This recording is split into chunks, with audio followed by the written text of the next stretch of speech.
Hi friends, welcome to టుంకు kitchens and vlogs. ఈరోజు మన కిచెన్లో క్యాప్సికమ్ మసాలా ఎట్లా చేసుకోవాలో చాలా సింపుల్ మెథడ్లో చూపిస్తాను. దానికోసం ఒక పావు కిలో క్యాప్సికమ్ తీసుకున్న క్యాప్సికమ్ని బాగా వాటర్లో కడిగేసుకొని పక్కన పెట్టేసుకోవాలి వాటర్ పోయేంత వరకు. దాని తర్వాత చిన్న చిన్న పీసెస్గా కట్ చేసుకోవాలి. ఇక్కడ పెద్దగా కట్ చేసుకోదు, నేను ఇక్కడ చూపించే విధంగా చిన్నగా కట్ చేసుకుంటే సరిపోతుంది. దానికోసం ముందుగా స్టవ్ పైన ప్యాన్ పెట్టుకొని దానికి సరిపడా ఆయిల్ వేసుకోవాలి. ఆయిల్ హీట్ అయిన తర్వాత ఒక 2 బిర్యానీ ఆకు, ఒక 2-3 పచ్చిమిర్చి, అలాగే ఒక పెద్ద ఆనియన్ని కట్ చేసుకొని వేసుకొని, అలాగే ఒక రెబ్బ కరివేపాకు కూడా వేసుకొని ఫ్రై చేసుకోవాలి ఆయిల్లో. ఇవి కొద్దిగా ఫ్రై అయ్యేంత వరకు బాగా ఫ్రై చేసుకోవాలి. ఇలా ఆనియన్ కొద్దిగా ట్రాన్స్పరెంట్ అయిన తర్వాత ఒక 1 స్పూన్ అల్లం వెల్లుల్లి పేస్ట్ కూడా వేసుకొని పచ్చివాసన పోయేంత వరకు మనం ఫ్రై చేసుకోవాలి. ఇది కూడా ఫ్రై అయిన తర్వాత మనం ముందుగా కట్ చేసుకున్నాం కదా పావు కిలో క్యాప్సికమ్ని కూడా ఇందులో వేసుకొని బాగా ఫ్రై చేసుకోవాలి. ఇక్కడ క్యాప్సికమ్ చిన్న చిన్నగానే ఉండాలి, అప్పుడు మనకు తొందరగా ఉడికిపోతుంది కాబట్టి ఇట్లా చిన్నగా వేసుకోవాలి. మసాలా కర్రీ కాబట్టి.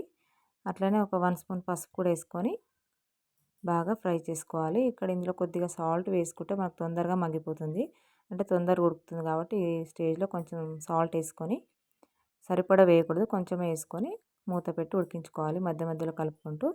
ఆలోపు మనం దీనికి మసాలా ప్రిపేర్ చేసుకోవాలి.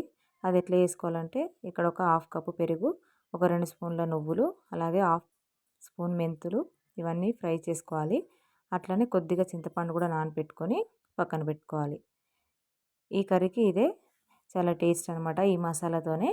ఇప్పుడు మనం ఇదంతా మిక్సీ పట్టుకోవాలి. ఫస్ట్ నువ్వులు అలాగే మెంతులు ఫ్రై చేసుకున్నాం కదా లైట్గా, ఈ ఫ్రై చేసుకున్న మెంతులు నువ్వులు మిక్సీలో ఫస్ట్ పట్టేసుకొని, ఇది మిక్సీ అయిన తర్వాత అప్పుడు దీంట్లో మిగతా పెరుగు అట్లనే చింతపండు కూడా వేసుకొని మిక్సీ చేసుకోవాలి. ఇది మెత్తగా బాగా పేస్ట్ అయ్యేంత వరకు పేస్ట్ చేసుకోవాలి. ఇక్కడ నువ్వుల బదులు పల్లీలు కూడా వేసుకోవచ్చు, నేనైతే ఇక్కడ నువ్వులు వేసి చూపిస్తున్నా.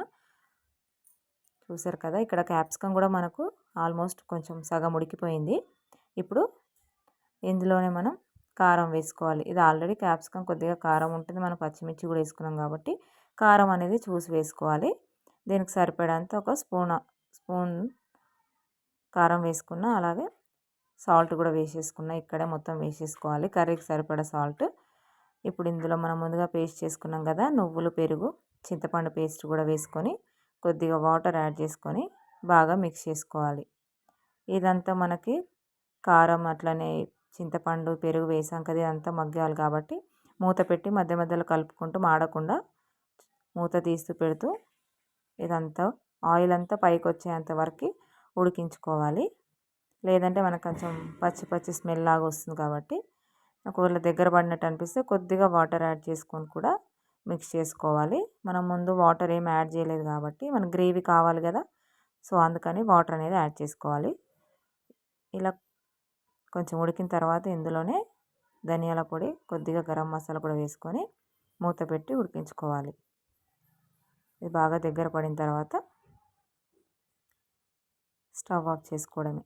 చూసారు కదా, ఎంతో సింపుల్గా ఈజీ ప్రాసెస్లో మనకు క్యాప్సికమ్ మసాలా అనేది రెడీ అయిపోయింది. ఇది చపాతీస్కి, రోటీస్కి, అట్లనే రైస్కి కూడా చాలా బాగుంటుంది. మీరు కూడా ఒకసారి ట్రై చేయండి. మీకు కూడా ఎలా వచ్చిందో కామెంట్స్లో కామెంట్ చేయండి. అలాగే ఈ వీడియో నచ్చినట్లయితే please like, share, subscribe my channel. Thank you for watching.